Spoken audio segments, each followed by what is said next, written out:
What's one thing that the audience can do to help climate action? And one of the pieces of advice we give to people who want to become politically engaged is come to a forum, ask questions and get involved in that way. You've already leveled up to that point, so now you have to go further. You have to take it to the professional level, and I think the next steps for, if you really want to become engaged, are things like joining a political party. For a think tank, it's not for us to tell you which party, but to look at what's available out there and get involved yourselves, joining a political party. If you're already a member of a political party, get 2 or 3 of your friends to join up and then volunteer your time. It's fantastic that you're able to come to an event like this and have the discussion, but then taking a deep dive and getting politically engaged is an important next step. Exactly. The best antidote to depression about the state of the planet is action. So I would really encourage you to think about handing out on election day, on polling day. That really makes a difference to how people think, what gets handed to them. You'd be amazed how many people actually make their mind up on the day. So if you're interested in doing that for the Greens, please catch me at the end. I'd love to have your assistance. And I think the second thing you can do is, sorry Tim, but vote for Sarah in the Senate. To Tim. Or no, follow the ticket. It really matters. I think Noah has described it really clearly. What we do here in South Australia in the Senate will make a difference to a national policy. And it can go one of 2 ways, and it's got to go the right way. I would echo many of the things Noah has just said there, in terms of that we have a pretty relatively easy, cost-free ability to engage in the political process in Australia compared to many other countries in the world, and so we should cherish and utilise that.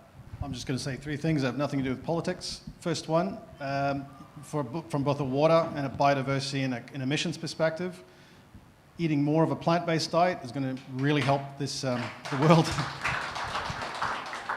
Second thing, we need to think about divestments, and that includes, who here has superannuation?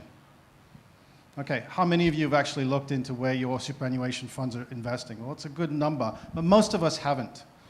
Look at who you're investing with, and that includes also divesting, encouraging your employers to divest from there. For example, we're trying to do that with Flinders University right now.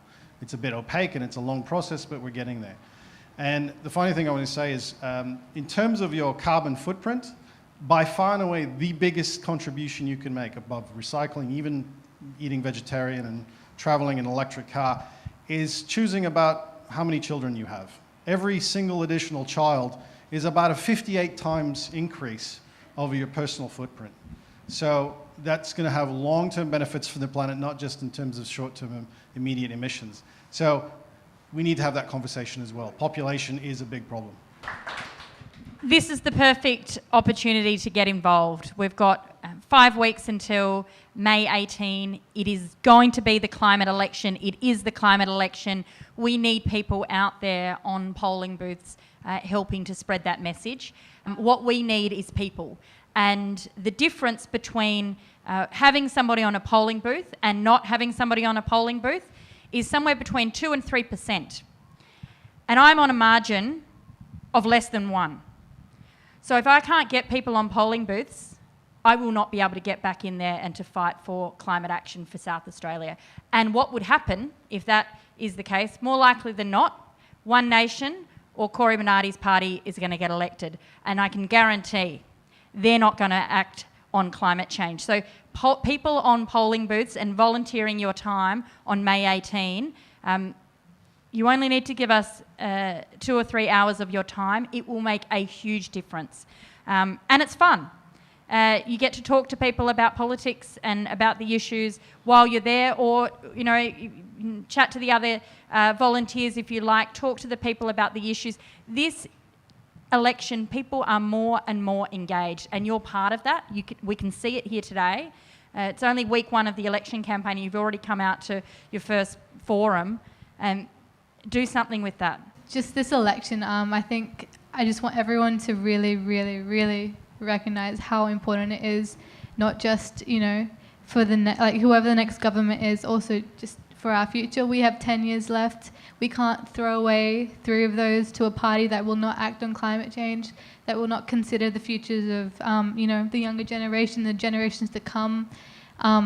just really remembering that. And this election is much larger than just, tax cuts or what your next car will be. It's our futures, and it's going to play a massive role in determining, Australia's role in mitigating the effects of climate change. So please, consider that as a priority. Also, we have another School Strike for Climate has another strike planned, and that's going to be on May the 3rd. This time we're going to be holding strikes outside of MP offices, so federal MP offices.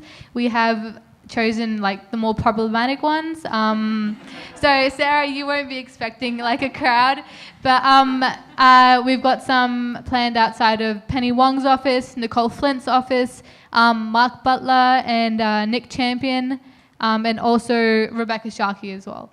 If you're in those electorates, if you're nearby, please make sure you turn out to that and stand up in solidarity with the younger generation. Thanks.